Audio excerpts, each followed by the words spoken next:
Ce petit récipient contient de la spiruline, un minuscule organisme à mi-chemin entre la bactérie et l'algue. Une fois récolté et séché, on peut en fabriquer des paillettes, comme ici.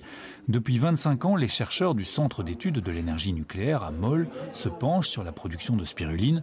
Cette micro-algue devrait permettre d'alimenter ceux qui partiront vers la planète Mars, tout en leur produisant de l'oxygène. Mais avant de fabriquer de la spiruline dans l'espace, les chercheurs ont trouvé une application plus terre-à-terre à leurs travaux.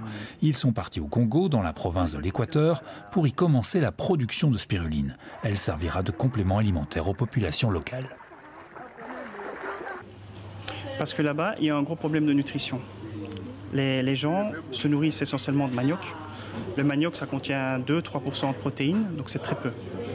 La spiruline, ça contient 60-70% de protéines. Donc ça, c'est le premier avantage. À côté de ça, on a aussi un contenu en acides gras essentiels qui est très important, également des vitamines.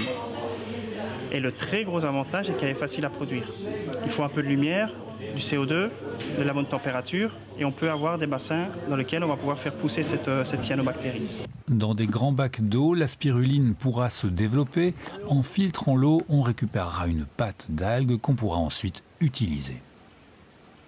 L'objectif final, chaque famille disposera d'un bassin dans sa cour, près de sa maison, dans laquelle on va cultiver de la spiruline, je dirais aux conditions terrestres et pas martiennes, quoi. Et ils pourront récolter finalement continuellement de la spiruline qu'ils peuvent manger soit fraîche, la rajouter dans leur nourriture, ou bien on pourrait la sécher et la conserver et finalement tout au long de l'année pouvoir rajouter.